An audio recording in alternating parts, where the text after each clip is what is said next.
Hey, how's it going? This is Tony, Sports Card Fan 805, was formerly known as Sports Card Fanatic 805. I sort of shortened my name a bit there just to, I don't know, tone it down a bit. um, but for those of you who are following me, I'm still the same old me. Um, but yeah, anyways, I have a 15 card order that I got back from PSA. The last video that I made was actually the preview video of it, and I finally got the cards back.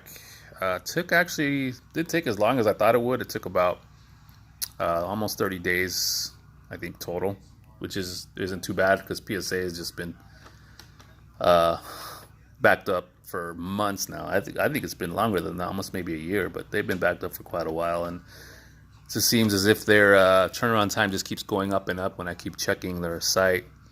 Seems to always just go up by a few days. But this submission actually came back sooner than I thought it would, so I was really happy with that. I did fairly well. Um, I'll start off with the lowest grade, and then I'll just work my way up. First card here is this 89 Fleer Griffey Rookie in an 8.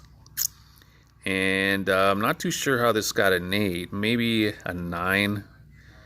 I sent three in altogether. The other two did a lot better, but this one here got an 8. I'm trying to figure out why. I'm guessing maybe on the top edges they're a little bit worn here, a little bit of fade to them in a way. I don't know if that could have caused it. The centering is off a little bit, top to bottom. Actually, well, it's not too bad, but left to right it's perfect. It could have been something on the surface, but like I said, I check these pretty. I double and triple check all my cards before I send them in. So still got an 8. What can you do? Anyways, so that's that card. Next card here is the Steve Young rookie card, 1986 Topps. This got a PSA 8 as well. I've just been chasing, like, trying to find a card that would get at least a 9. And I've been trying that for years now, and it's just been so impossible. Most of these cards are so condition sensitive. The 86 Topps. It's pretty impossible to find one that could at least get a mint 9. I've sent in probably, at least in total, since I've been grading with PSA, probably like 7 or 8 that I thought, had a shot at getting a 9, and the highest grade I've gotten is an 8. So this is yet another 8, but still a pretty clean 8 though. So yeah, definitely a tough card to get a mint 9 in. Definitely even more impossible to get a gem mint 10. I think the pop is like less than 50, maybe. I might be wrong. It could be like at least no more than like a couple hundred of gem mint 10s. Very, very, very rare card to get a 10 in.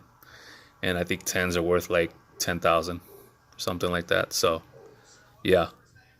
But I'm still on the hunt to try to find one that looks good that could still get a 9, because 9s go for, I think, around 300 to 400. It's like a $10, $15 card raw. I think I paid like $10 for this. So, it's worth it if you can get a 9. Only pay like 10, $15, but I'm still on the hunt myself. So let's see the next few cards. I sent in, I think, 8 2012. I think it was 8 or 7. Might have been 7. 2012 Mike Trout Topps update cards. I did fairly well.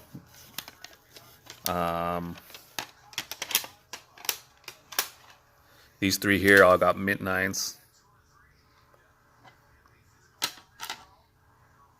This is an easy card. It's like just obviously white borders and everything. It's pretty easy to gem. I actually thought all of them would gem. Don't know exactly where I went wrong with these 3. But anyways, so those are those cards. And then the rest of them here, all gemmed. I think there's 5 of them. So 5 gem and 10s of these Trout updates. These cards pretty easy. Um, really happy with the tens, but they're pretty easy. They're all white. So those other three, I'm not sure what happened with those, but still, nines are good. They're pretty. I think they're the nines. They're like around $40. So next card here is this card I was really happy about. It's this Andre Dawson rookie in a mint 9. Not as easy. Not as easy. It is white, but it's definitely not as easy as you would think. This one just looked good to me. I actually got this card at a thrift shop, I believe, or an antique shop, and it looked good.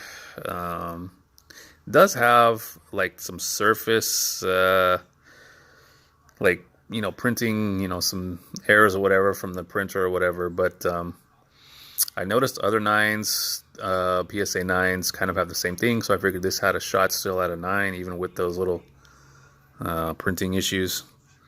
And sure enough, it got a 9. So I was really happy with this. Only paid, I think, like $5 for this card. So next card here is this Kevin McHale rookie card in a mint 9. Really happy with this grade as well. This card still fairly cheap in a 9. I think it's like $50. I think, not sure what the pop is on it, but it's got to be pretty high.